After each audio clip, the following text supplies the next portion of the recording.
श्री स्वामी समर्थ सर्वांना नमस्कार। तुमच्या सगळ्यांचं पुन्हा एकदा खूप खूप स्वागत आहे। आज मी आपल्याबरोबर खूप महत्त्वपूर्ण असा एक व्हिडिओ शेअर करत आहे। तर तुम्हा सगळ्यांना तर माहीतच आहे, उद्या 22 फेब्रुवारी गुरुपुरुषामृत योग आहे।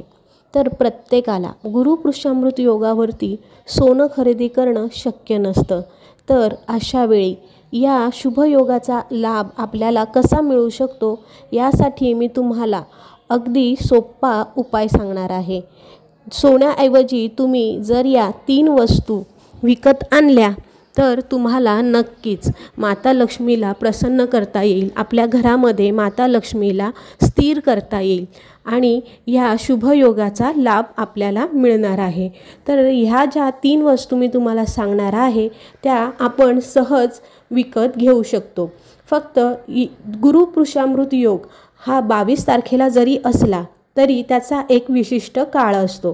तर कॅलेंडरमध्ये तुम्हाला गुरुपुरुषामृत योगाचा काळ किती वाजेपासून किती वाजेपर्यंत आहे ते दिलेलं असतं। तर गुरुपुरुषामृत योग हा सकाळी 7:05 ते संध्याकाळी 4:42 पर्यंत आहे। तर ह्या काळात तुम्हाला शक्य असेल तर मी सांगितलेल्या या पुढील 3 वस्तू तुम्ही त्या काळात घेऊ शकता।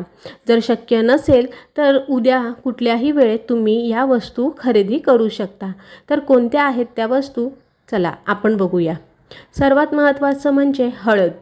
हळद ही सोन्याहून पिवळी दिसते, त्यामुळे तुम्ही या शुभयोगावरती हळद विकत आणू शकता।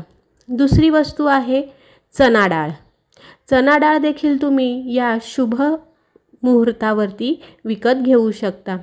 त्याचबरोबर आपल्याला माहीत आहे धन असतं, अख्खं धन, ते देखील तुम्ही थोडं का होईना या दिवशी नक्कीच खरेदी करा आणि ह्या 3 वस्तू आपण सहजरित्या विकत घेऊ शकतो।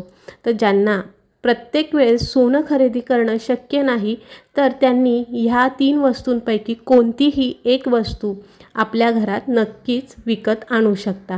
व्हिडिओ कसा वाटला कॉमेंटद्वारे नक्की कळवा आणि अशाच व्हिडिओसाठी चॅनलला लाईक, शेअर, सबस्क्राईब करा। धन्यवाद।